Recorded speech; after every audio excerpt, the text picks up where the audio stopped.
আসসালামু আলাইকুম শ্রোতা বন্ধুরা। বাংলাদেশ শেষ পর্যন্ত 25 রানে জয়লাভ করলেন নেদারল্যান্ডের বিরুদ্ধে। অসাধারণ এক জয় দিয়ে বাংলাদেশ আরও এক ধাপ এগিয়ে গেলেন বিশ্বকাপের মঞ্চে। বাংলাদেশ তারা অসাধারণ ক্রিকেট খেলা উপহার দিয়েছে। বাংলাদেশ দলকে অভিনন্দন জানাচ্ছি। বিশ্ব ক্রিকেটের সাবেক ধারাভাষ্যকার ইয়াং বিশাপের কথা বলতে হয়। বিশ্ব ক্রিকেটের ধারাভাষ্যকার ইয়াং বিশাপ তিনি বাংলাদেশ এবং এই নেদারল্যান্ডের খেলার শুরু হওয়ার আগে তিনি একটা কথা বলেছিলেন, নেদারল্যান্ড নাকি বাংলাদেশকে হারাবে। এবং ক্রিকেটে আগে ভাগে কোনো কথা বলা ঠিক নাই। ইয়াং বিশাপ তিনি যে কথাটি বলেছেন সেটি আসলেই সঠিক নয়।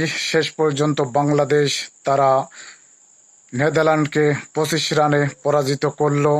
যদি ওয়েস্ট ইন্ডিজ এই জায়গায় যদি খেলা করতেন তাহলে ওয়েস্ট ইন্ডিজকেও বাংলাদেশ পরাজিত করতেন, সে বিষয়ে কোনো সন্দেহ নেই।